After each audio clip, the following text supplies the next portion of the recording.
Nobody talks about this enough. I know.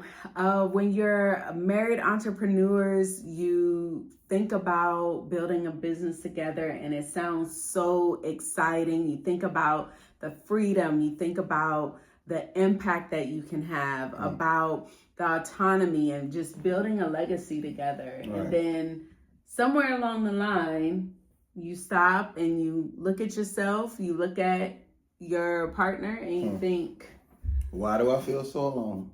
In pressure, decisions, and in fear. I mean, it's crazy. Yeah, and most of all, feeling alone in a room full of people who's there to celebrate your success. Right. And all they see is your smile and have no idea what's happening behind closed doors. And if you've ever felt that way as married entrepreneurs, this episode is for you. Welcome to Ladder to Greatness. All right, everyone. I am Ladder. And I'm Crystal. And we're married entrepreneurs, parents, fitness gym owners. Fitness enthusiasts. Thanks for the correction, babe. There we go. And we have been through it all as married entrepreneurs. And we have seen the highs. We've seen the lows. We've seen the struggles of faith. We've seen the tests of wills. Yeah. We've seen all of it and experienced all of it. And so we created Ladder to Greatness to help other married entrepreneurs strive and meet their goals without destroying their families, without sacrificing their families. And so we hope you found value out of this very first episode where we are going to be talking about feeling alone. All right, let's get into it. All right, so let's talk about how entrepreneurship can isolate you. Yeah,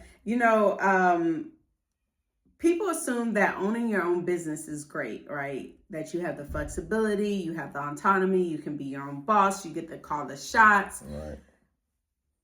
But people don't really know, who aren't entrepreneurs, what it's really like. They don't see the late nights, the early mornings. They don't see the struggles with the payroll, with the bills, with the overhead.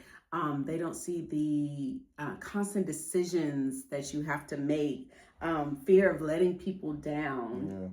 Yeah. So let's talk about that a little bit. So most of the time when people hear entrepreneur, they're like, oh my goodness, you've got it made, or money coming from everywhere. Yeah, you get to be your own boss. Right. Let's talk about that, okay? Because first of all, it's not real. It's not real. When you are an entrepreneur, you are not your own boss.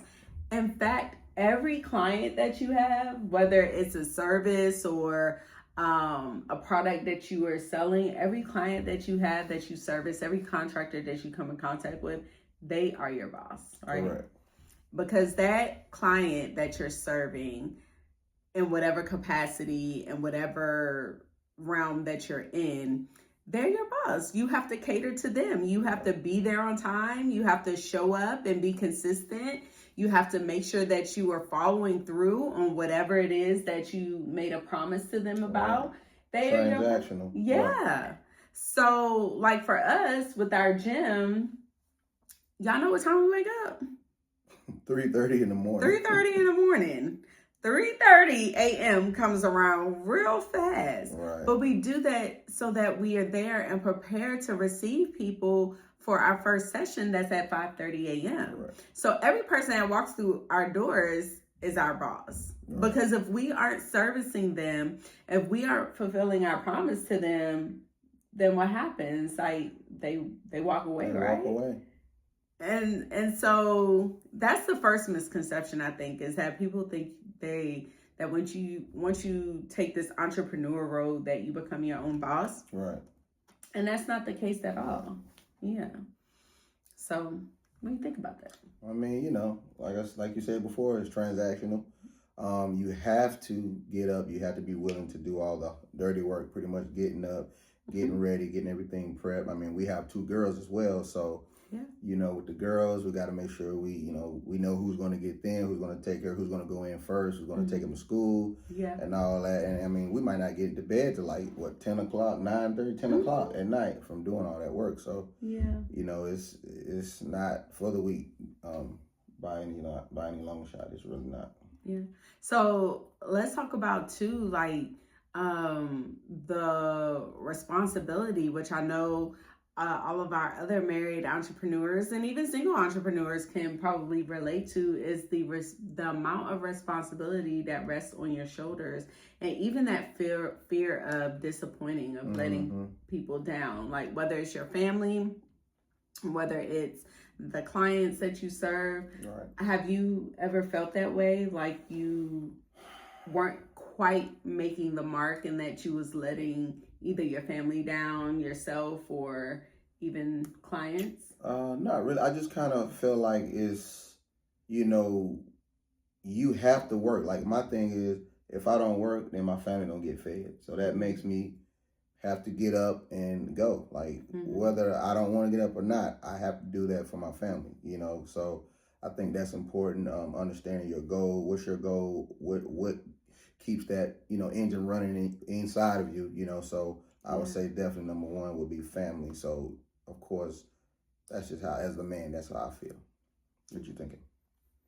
Yeah, I think that's good. But for me, like, the responsibility, it's not a matter of should I or shouldn't I. It's just, this is what it is and this is what has to be done. And a lot of times I've had people say, how do you do that? How I don't know how you're able to do that or manage all these things. And to be honest, the answer is quite simple.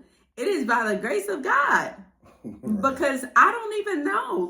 I'm like, how am I going to get through the day, Lord? Or I got this, that, and the third going on, or we got to do this and that. And then you just take it a moment at a time, literally, like 1 minute at a time. Yeah. And before you know it, you're laying in bed at 10 o'clock at night and you're like, we did it another day. Right. And so it's literally like the strength of the Lord that allows me to want to continue to do the responsibilities and handle it as graciously as possible and with as much wisdom as possible as well. Right. Yeah. Okay. All right. So we wanted to share a little bit about a time where we had to smile publicly while we were hurting and even like crying privately, because we know as entrepreneurs that it's part of the gig, right? So, and I'm sure you guys had many of times where you've had these situations. And one of the more recent times for us was, if you would agree, when we had our grand opening. Right. So we had our grand opening for our gym, and super excited, like all the excitement and everything building up to it. It was amazing turnout, an amazing time. We were so excited. We had the Chamber of Commerce. We had the mayor come out. We had all these different, small businesses that came out from the surrounding area. And it was really a joyous time. We got to do ribbon cutting.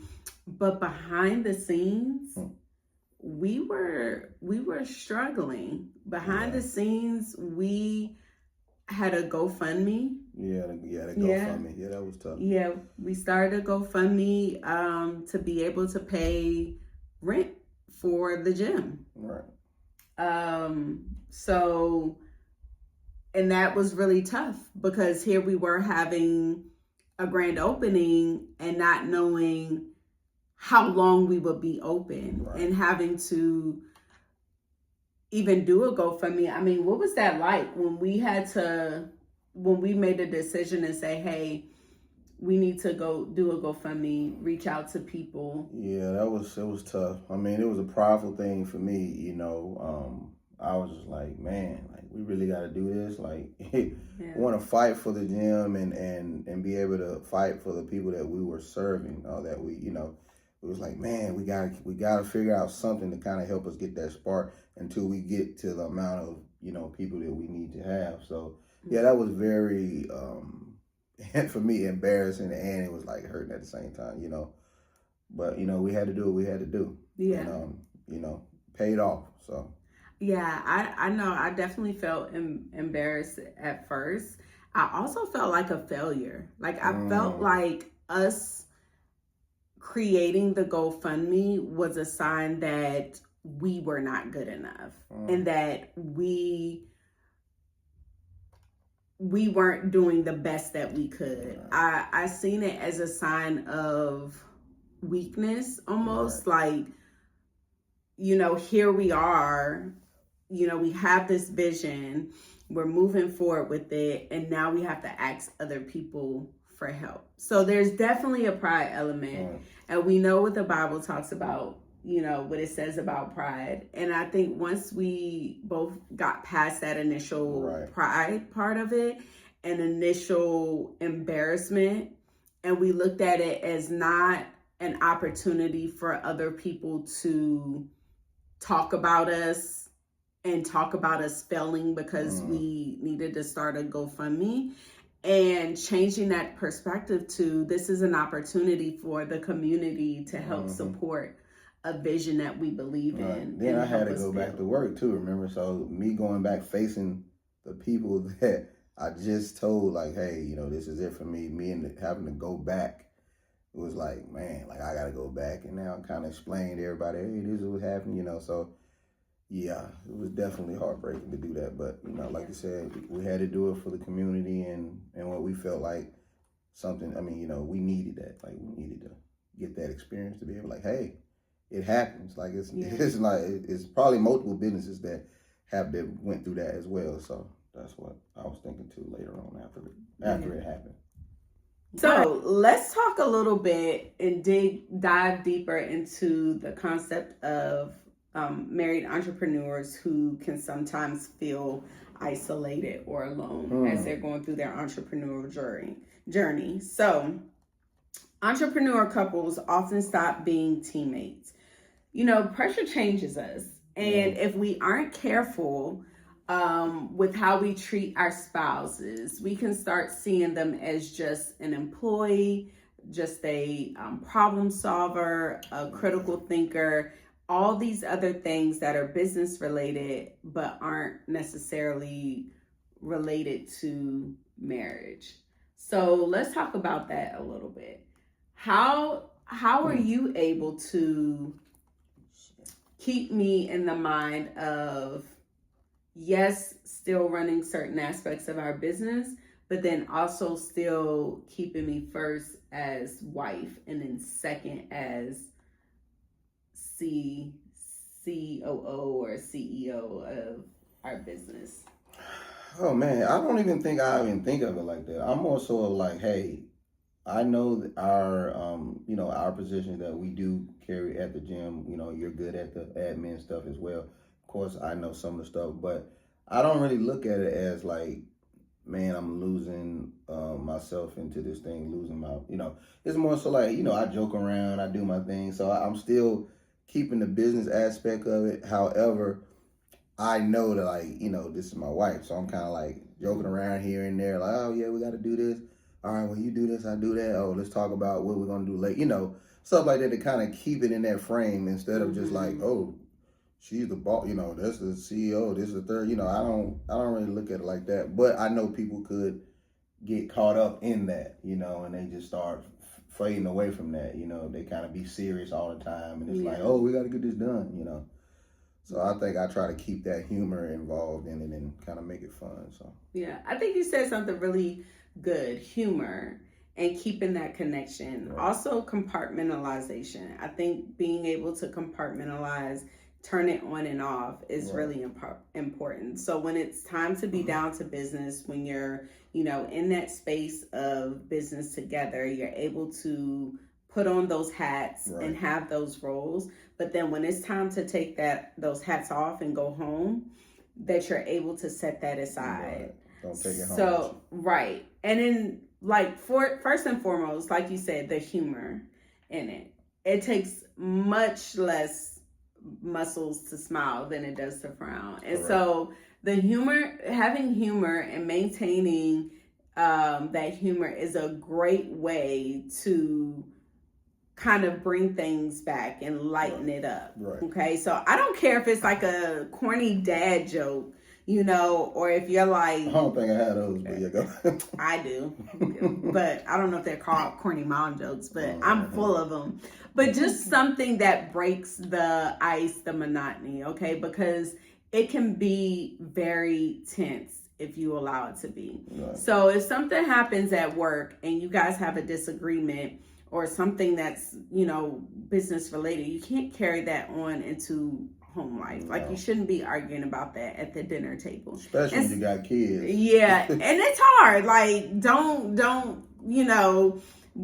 it's hard. It's a challenge. You have to be intentional about these things and about setting times. And so one of the things that I really appreciate about you, because I'm a perfectionist, y'all, okay? So even like with this video, I'm gonna be like, oh, could have done that better. Oh, could have done. Like, I'm a perfectionist, and it always plays in my mind during the day, like what I forgot to do or what I could have done different or better or all these different things, right? And so what I really, really appreciate about Lada is that you will shut it down. So it could be like, if I bring something up 11 o'clock at night, my mind is still working like, oh yeah, I forgot to do X, Y, and Z. He's like, no, ma'am. We're not taking this to bed. Yes, we're not taking this to bed.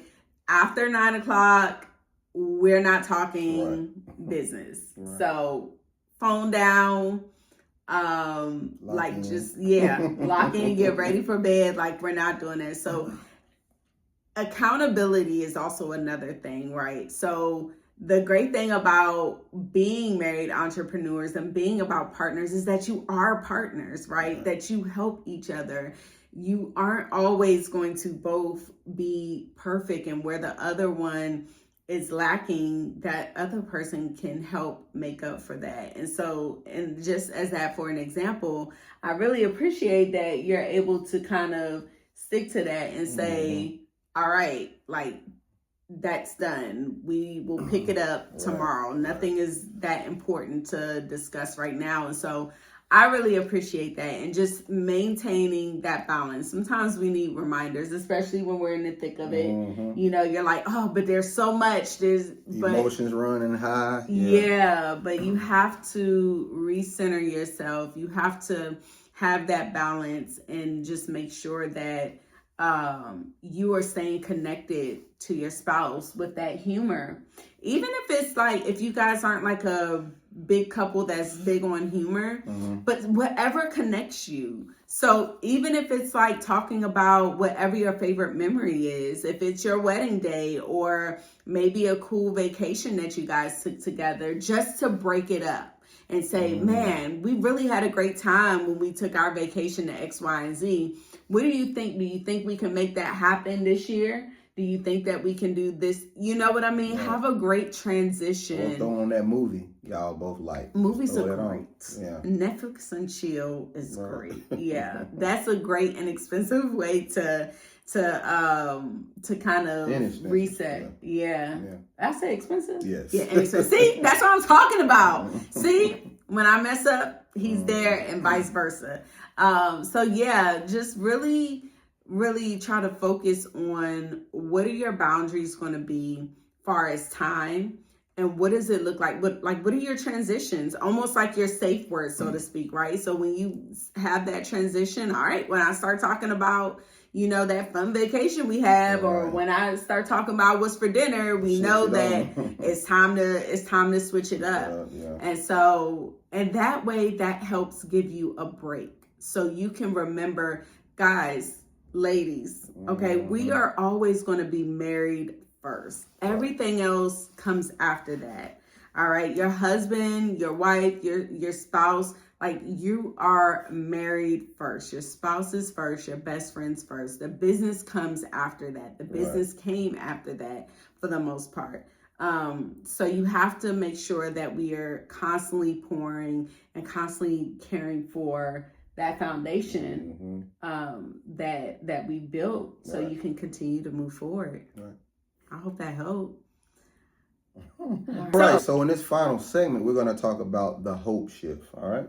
Yes. So So yeah, we talked a lot about the feeling of isolation in your marriage as being married entrepreneurs. And so feeling alone or feeling isolated, it doesn't mean that you're broken, and it doesn't mean that you're a failure. Right. And it definitely doesn't mean that you are alone, okay? Those are tactics from the enemy, the devil, to try to isolate you, okay? Remember, we are better together. We do life together, okay? Yeah. Nothing's meant to be alone. Once we are alone and isolated, that's when our mind starts playing tricks on us, okay? So feeling alone, it doesn't mean that you're not called to whatever your ministry is, to whatever your industry is, okay? It just means that you need a little assistance, a little redirection. Framework.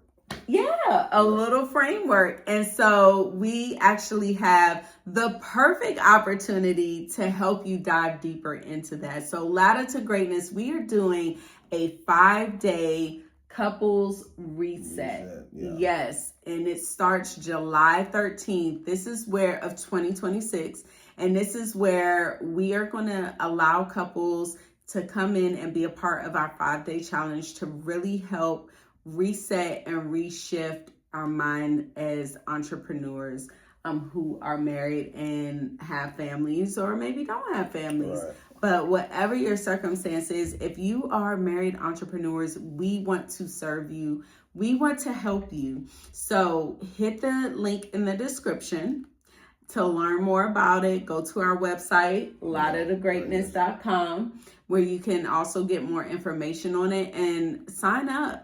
It will be a great 5-day challenge. You'll get a lot of knowledge, I promise, okay? So husbands and wives, we can't wait to see you there. Remember, there is hope. You are not in this alone, right. Okay? Don't let the devil continue to make you feel isolated. Do not walk this by yourself, okay? Right. Because isolation will breed resentment. And we don't want to see marriages crumble over entrepreneurship dreams, okay, or really over anything, but especially walking the entrepreneur walk. It's really tough. And so as we continue to do episodes, we'll continue to chat more and reveal more about us, and we'll talk about different topics and different principles to really uplift everyone out there. All right.